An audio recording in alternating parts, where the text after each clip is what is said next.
We will now shift you out. We are. We're going to invite now Dr. Karen Boyle to talk about female sexual dysfunction. Which we've almost talked about several times during this last Actually, and I've talked about it quite a bit, even not being here. So.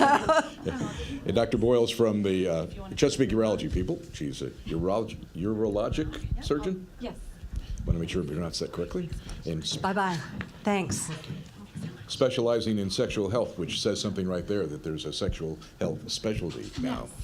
Yes. Your microphone. Thank you. Thanks, Dr. Boyle, for being here. Thank Happy you for Valentine's Day having to me. you. Happy Valentine's Day to you. I like your red. So, thank you. I couldn't find any good red. So Your Me it was either, hard. I had to do I this had to one go out. neutral. Yeah. This is my Nancy Reagan red. yeah, that's true. Right? That's not bad. That's not bad. So your colleague, Dr. Tutron, was here Yes. talking about all kinds of sexual dysfunction issues with regards to men mostly. Yes. And I think we should mention, too, that even though we're talking about women and we're talking about men and we're splitting that up, it really affects both people. Sure. If one partner has something sexually wrong and there's some dysfunction there, it's affecting the partnership, it's Right. affecting the marriage, it's affecting the relationship. So, Right. And I think I have the luxury, because I'm a urologist and I see both men and women, that I can do a partner-based evaluation and discussion.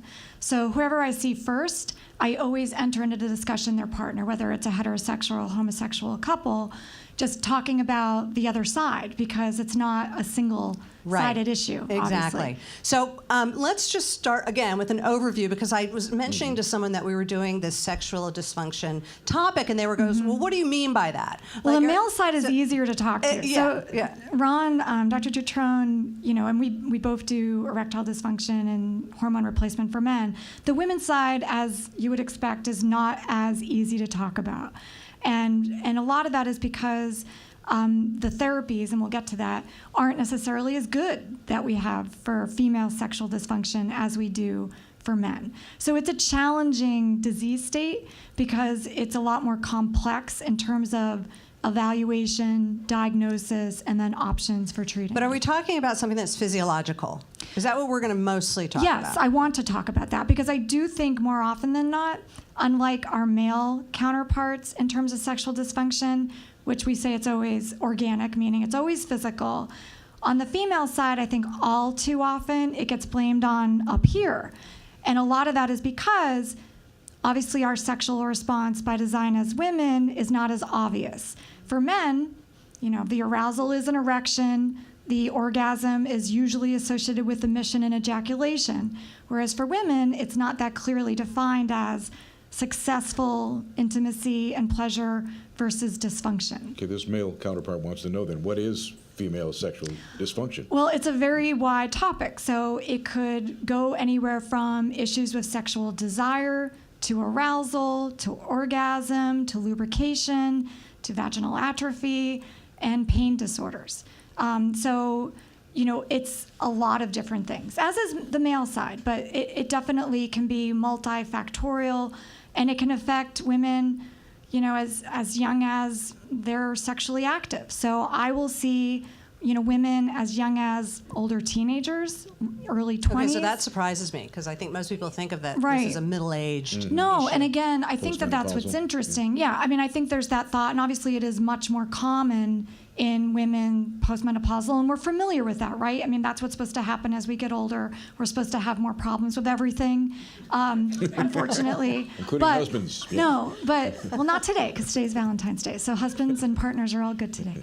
But with age, yes. So postmenopausal women, the incidence can be as high as 60%. But I often will see a younger patient population. So women that you would think, they're in their 20s and 30s and they're good to go. They're having really pleasant, uplifting sexual experiences. You'd be really surprised to see women who have never had a successful orgasm or have significant arousal disorders or pain disorders. So those things are prevalent even in a younger patient population than you'd expect. So I almost feel like we need to sort of talk about the different populations, because I think what they're experiencing really changes radically. Right. So if you have a young person who's in their 20s, a woman who is not being able to have enjoyable sex, Right. for lack of a better way to put it, and is disturbed by it. So again, Right. dysfunction is, sure.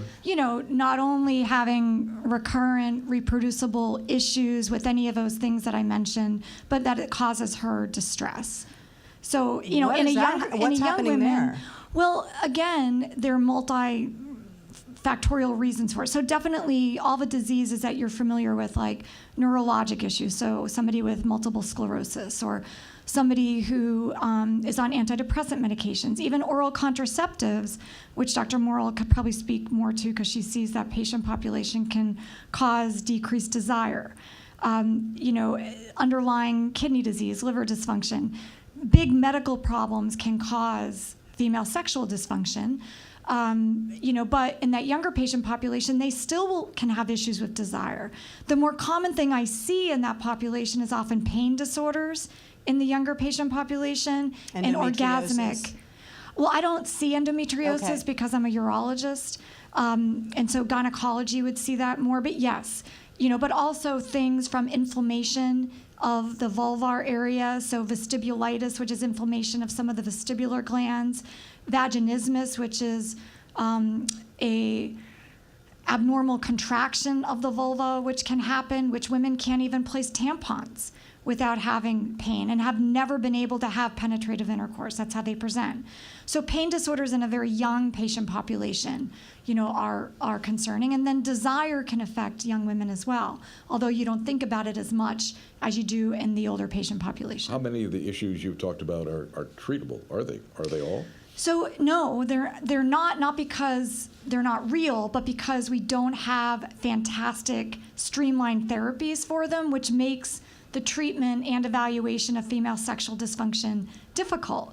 And you'll find that there are certain doctors, and usually it's gynecologists, urologists, urogynecologists, therapists, psychologists, physical therapists, that are particularly interested in this disease state will see patients, whereas some physicians, even in those disciplines, they don't know what to do, so it's hard to see the patient. So, on the male side, a guy has low testosterone, he has low libido, he has erectile dysfunction, you give him testosterone.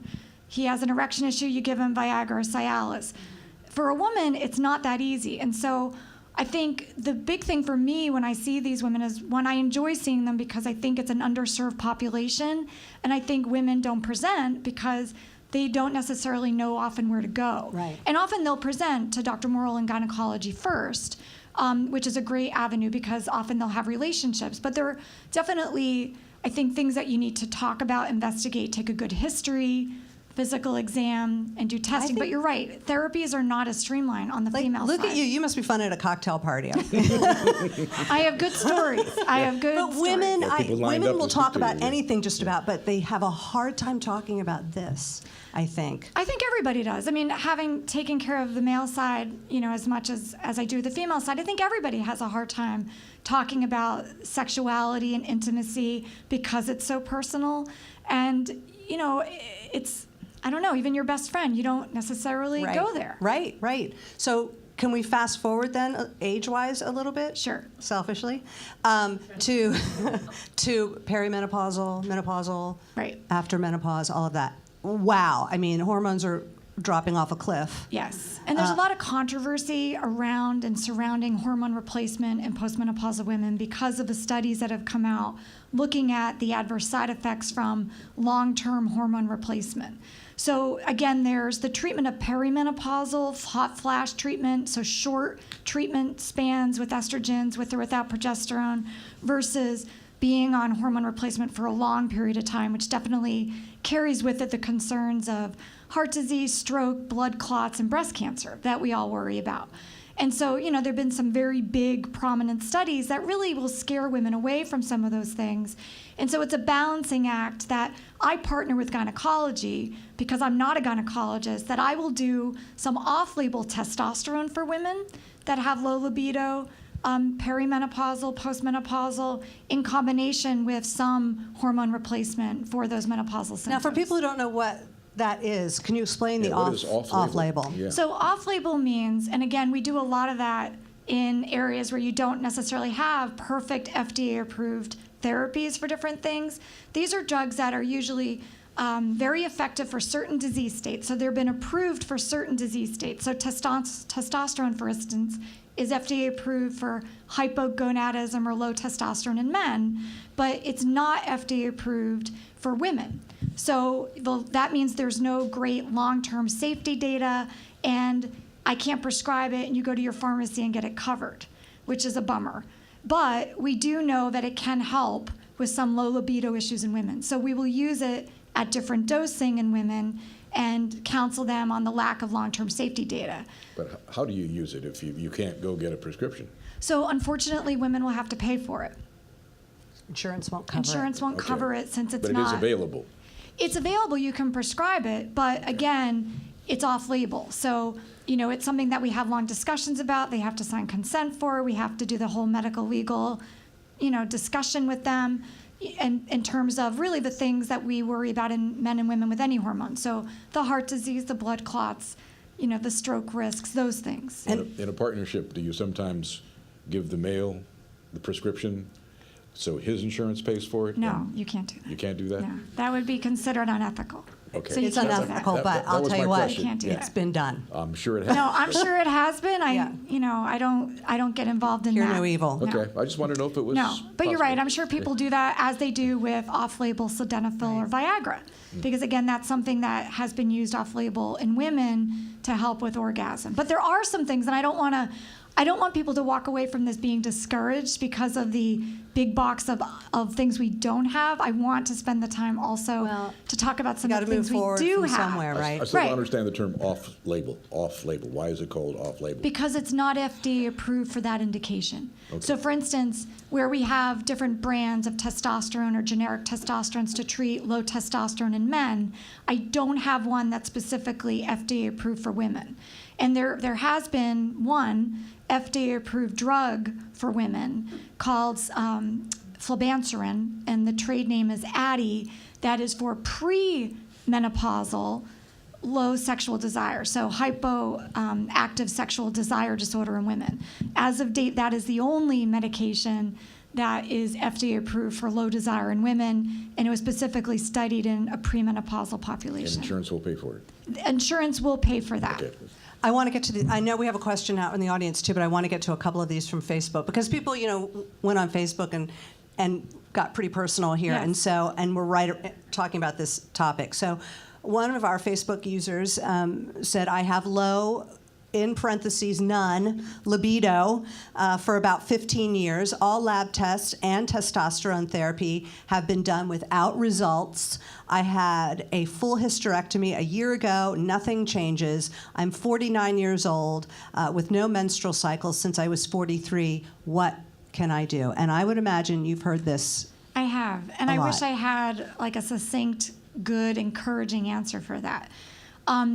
One of the things to make note of is, and again, if she's tried testosterone, I can't speak to necessarily her diagnosis and treatment plan, but I'll tell you, even the tests for testosterone are geared toward male levels. So when you evaluate a woman for low testosterone, you actually have to calculate what's called a free androgen index, which is a calculation with some other different numbers like albumin and sex hormone binding globulin to calculate a free androgen index. So sometimes you'd run a testosterone level in a woman, but because our natural levels are so low, the assay or the blood test isn't sensitive enough to actually detect that. So it's not that simple. And then it's monitoring how much testosterone she's using and what is her response. Would estrogen help? It can. I think that, and again, I don't do estrogen therapy because I don't follow those patients from a gynecologic standpoint. I will partner with gynecologists for that. So estrogen with or without progesterone, if a woman has her uterus, I think in combination with testosterone probably is the most effective therapy for low libido. But again, it's not a clear, succinct answer, unfortunately. More research needs to be done, it sounds like. They do, and I think, and I hate to say this, and I don't mean to be Say it. too feministy when I say this, but the FDA is a very paternalistic organization. And I think drug development and drug companies, it's still very paternalistic. And they're definitely huge leaders in female sexual dysfunction that are out there doing great work.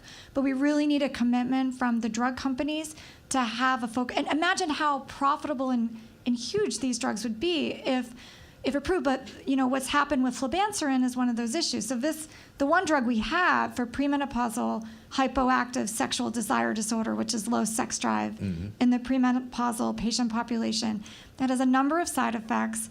You have to limit alcohol use with it, and it had a very difficult time going through the FDA. And it required a lot of push from a lot of leaders in the community. And, it's really not widely used. It works centrally, so it's non-hormonal, which is a different modality of therapy than what we're used to in men, whereas we use hormone. In women, flibanserin works on serotonin, norepinephrine, and dopamine in the brain. And so there are some psychological components to the side effects, so people get worried about it. And I say that about the paternalistic part, not because there's any negative or ill intent on the FDA or anybody about that, but we're always really protective of women, right? We're always afraid of hurting a woman. There's still that idea. And I think sexual health and intimacy, as we discuss it for a woman, is still very different than what we talk about for a man. Almost like it's okay if we're not having more than one sexual encounter that's positive a month. Whereas for a man, my God, throw him testosterone and Viagra. So for a woman, that's been somewhat of the issue, that some of the things that have been looked at in the pipeline, success meaning, you're increasing from 0 to 1 positive sexual encounters a month to only 2 to 3. Well, that's not statistically significant. But it kind of is, right? I mean, if you have 0 positive sexual intimate encounters, and you're having 2 to 3, and you're 50 or 60, I'm 45, and I'm busy with work and the kids, that's great. That might be fine. Once a week, that's great. If you're having intimacy, that's pleasurable and positive. So again, I think there's always that challenge we have from a female side with sexuality, even today. You want me to do this one? Sure. Okay. It's fitting, right? So another user wrote, and I almost think this can be tied into libido a little bit too. I'm 47 years old. Is it normal for sex to be painful? That's a great question. And because if it's painful, you really don't want to have it either. And again, that's the thing, right? I mean, if it's painful and not pleasurable, or it doesn't hurt, but you don't orgasm, which 50% of women don't orgasm with vaginal penetration alone. So no, it is not normal for sex to be painful. And if it's painful, you need to be evaluated by your gynecologist or urologist or urogynecologist. You need evaluation. What kind of pain are we talking about again? The male point of view here. I'm at sea. There are lots of things that can cause pain on the female side. Dryness is one of the more common things that we see, lack of good lubrication. And there are some things that I want to talk about, new technologies that we have, like laser therapies that we have that are non-hormonal. But they're hormonal basis for vaginal atrophy. We know that as women age, the estrogen levels in her vagina and vulvar change, so that can be an issue for dryness. But there's also inflammation. There can be really scary things like some of the diseases that Dr. Morrill was talking about that can cause pain. And then there are fundamental just pain disorders that are there. But if you're having pain, you need to be evaluated. You don't want to ignore that. So if the most common cause of pain is dryness, I would imagine, is your first go-to lubrication? I think it should be. I think that's a good sort of knee-jerk reaction with a good physical exam, though, because you do want to be examined. Obviously, the perimenopausal, postmenopausal population, we know that women are going to have a lack of estrogen and they're going to have dryness. So you can definitely pick up, and there's some very good over-the-counter lubricants. There's some good companies that you can buy nice, water-soluble lubricants with. Is that what you recommend, water-soluble? Yeah, there are a bunch out. Right. You don't necessarily need to go all fancy with some of the cool KY ones that are, out there, but something that you can tolerate as the go-to with a good physical exam to make sure nothing is there. But then one of the other considerations for the perimenopausal, postmenopausal population is estrogen, local estrogen, which is better tolerated than systemic estrogen, which is like hormone replacement therapy. And then there's some of the new technologies. Yes. So it's a cream that's used. It's very good for helping with the health of the vaginal mucosa so that the woman doesn't necessarily need a lubricant, that she can become aroused and have good lubrication on her own. And then, I had mentioned to you that there's some really new fantastic technologies out there that can stimulate collagen via like ablation techniques that can help with vaginal atrophy that are really exciting. that are available. Do all women respond to the idea of lubrication? It's an extra step, like a prophylactic, that people will say, I won't do that because it's the extra step or whatever. Do you have to stop and apply? Well, yes, and I also think it's important to note, and this is across the age population, that a woman's dryness isn't necessarily dysfunction. It may just be from a lack of arousal.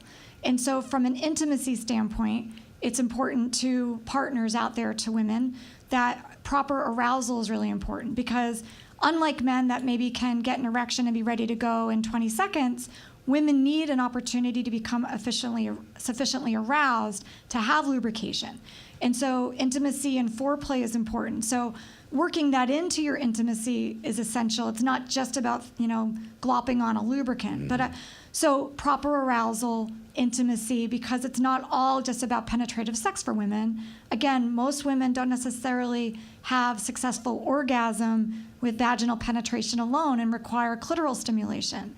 Women don't have as much experience in self-exploration as men. Women don't grow up masturbating like men do. Women don't necessarily use vibrators and self-explore as they should. So, when we get into these discussions, there's so much more about it than just, throwing a med.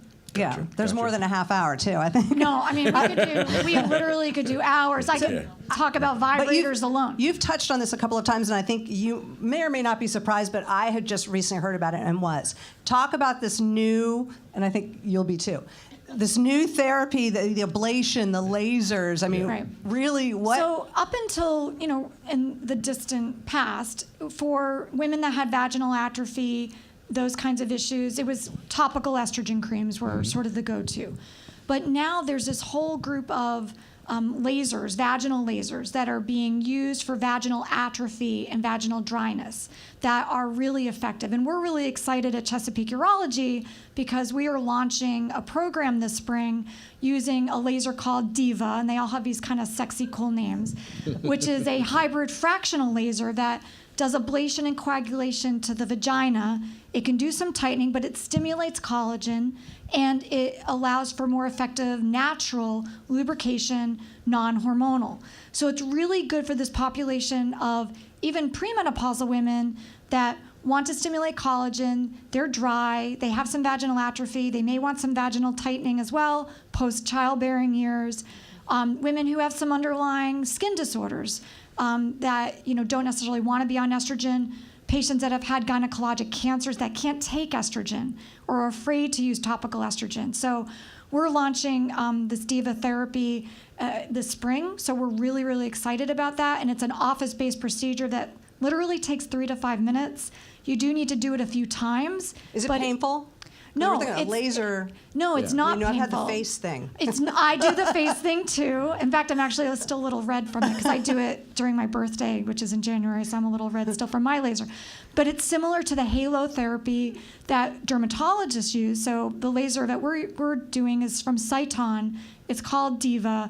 And because of the way that the frequency and the levels of therapy are, it's under a local anesthetic in the office, and it literally takes 5 minutes. And there's very little downtime, and it has amazing results. And I say this, and if you knew me, you would know I'm a very conservatively spoken physician. We are so incredibly excited about what this laser can do for this population of patient because we don't have great things to offer. And now we have this therapy that not only is safe with very well tolerance in the office, but has great effectiveness for some of these things. Does it fix something or does it simulate? It's kind of like if you want to think about some of the things that we use on our face. Gives you a young vagina. So it stimulates collagen. So it does a laser resurfacing of the vagina, and it stimulates collagen and healthy tissue development in the vulvar area. And we can also use it for some tightening, of the labia. It has some really exciting uses. But for us, we're always looking for non-hormonal therapies. No one wants to be on hormones. No one likes to use the gloppy topical estrogens down there. So, and it's something that we're excited, especially, it offers women options that they can do with, again, very little downtime and non-hormonal therapy. So we're excited about it. Is it expensive? right now it's not covered by insurance.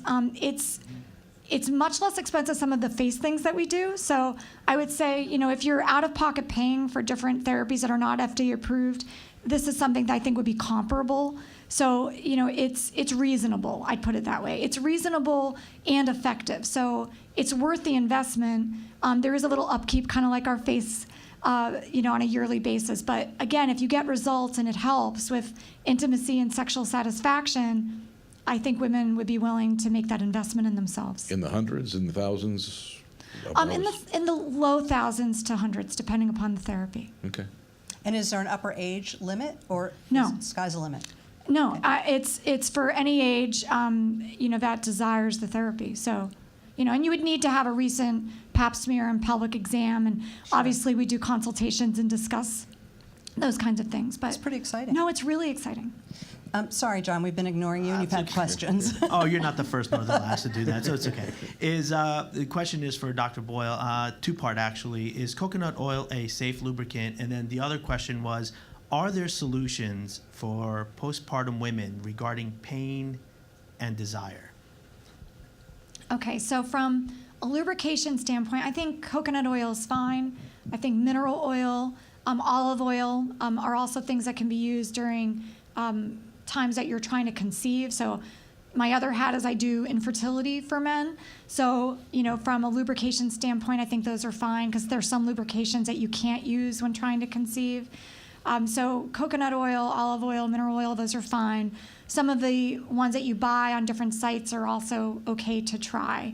And then from a postpartum standpoint, I don't necessarily see that population of patient.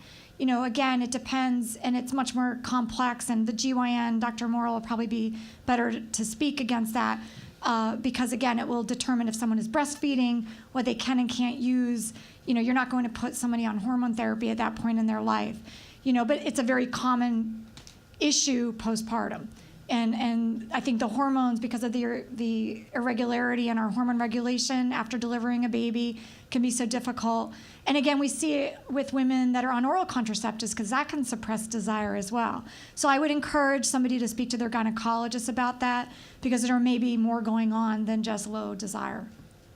I would think, from a male point of view, first thing that comes to mind when you say lack of desire, I think of see a psychologist or something like that. But you're saying that there are physical reasons. No, I do the opposite. I mean, having been doing this for a while, I think that unfortunately is the go-to for women, whereas it is not for men. For men, we go, oh, Because there's we all go something crazy very, after very the wrong. age of 45. But on a Been female there. side, Been no.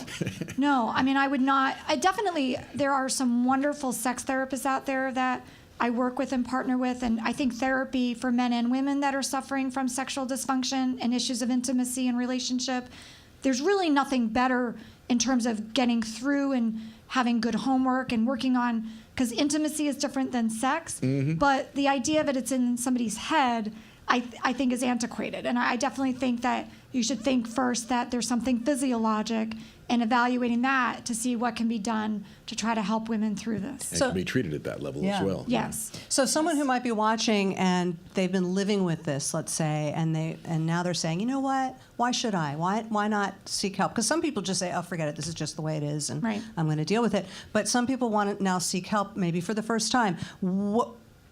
Who should they see first? Which doctor should they go to first, or should they come right to you? No, it's not just about coming to me. I mean, I think gynecologists probably Are your first go-to Well, they usually? often are because they're often women's primary care provider, and women will have a relationship with their gynecologist. And so I think that's a good place to start the discussion. And there are definitely gynecologists, even within, gynecology groups that are more geared towards sexual health that might, be more interested in talking about some of the things. But obviously I'm biased to us because I'm very passionate and focused on intimacy and sexual health for both my male and female patients. And I look at it as a partner-based therapy.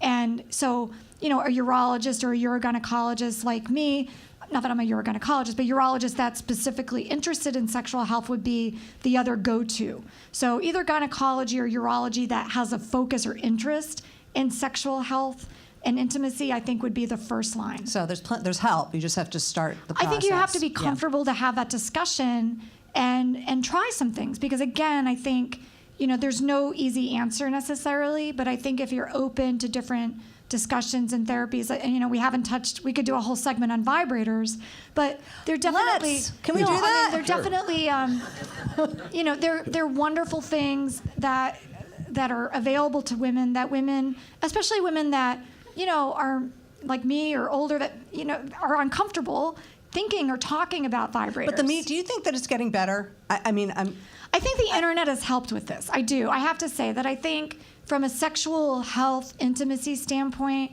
that the internet has helped because women can safely go on a protected site, so to speak, and blog or vent or share or read things that other women are posting and say, oh my God, I'm not alone. There are other women that feel like I do, and gosh, that makes me feel a whole lot better. Whereas, again, when I was in college, any issues, it was my roommates or my mom. right, or you suffered in silence. Yeah, no, you don't, there's no other outlet to go to. So I think it's becoming better, and I think as a population and community, thankfully, from just a sexual perspective, we're much more engaged and open and comprehensive in our ability to talk about sexual orientation and gender identity and sexual health. So I think it is getting better. I feel like it's getting better, but I think it is. Do you? Yeah, I think our old medium is helping that. Yes. Yeah, after 9 o'clock, there's an awful lot of more discussion. Do you watch Grace and sex. Frankie?